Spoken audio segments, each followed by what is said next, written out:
Okay, let me go to another, how much time do I have?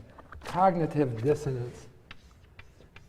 This is another psychological principle. The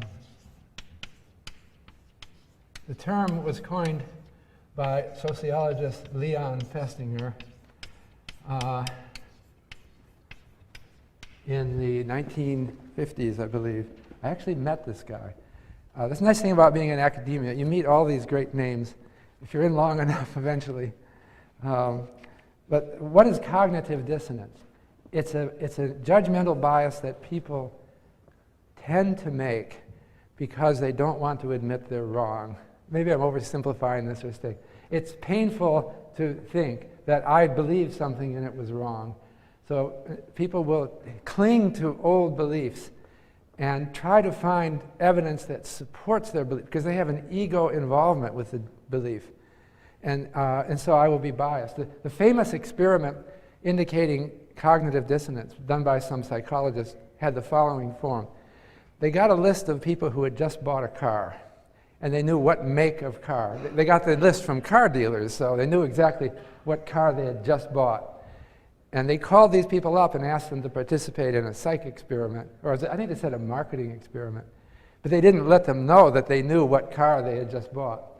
And then the experiment was the following. Let's go through a number of, what magazines do you read? And they said, let's get these out. They got all the magazines that were on the newsstand. And they said, let's look through page by page and tell us which ads you remember reading. And what they found is that people read the ads for the car they just bought, okay?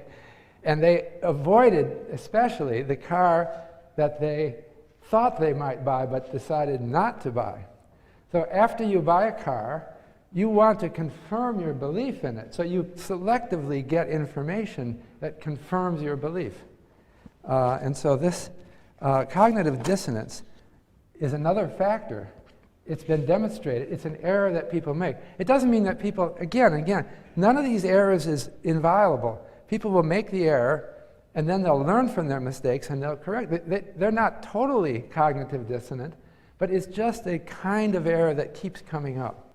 All right? Now, if you work for Ford Motor Company, I know this is my uncle. I had conversations with him about this, who worked for Ford Motor Company and put all of his life savings in Ford Motor Company.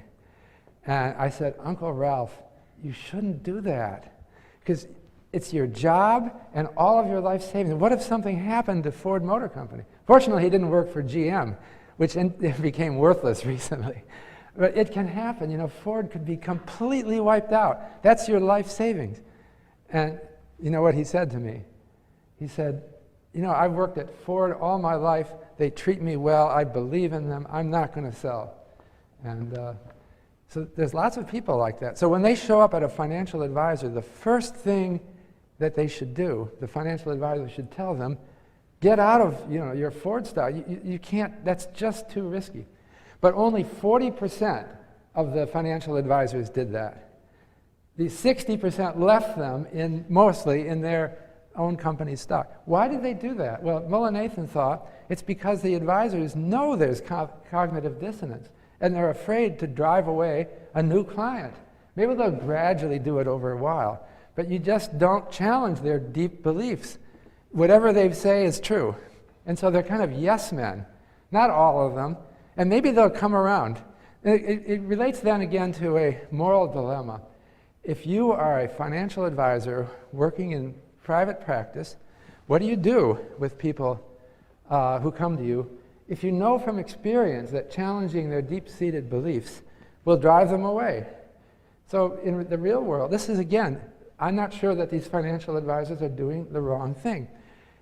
If they would eventually tilt them toward a more responsible portfolio, they can't drive them away.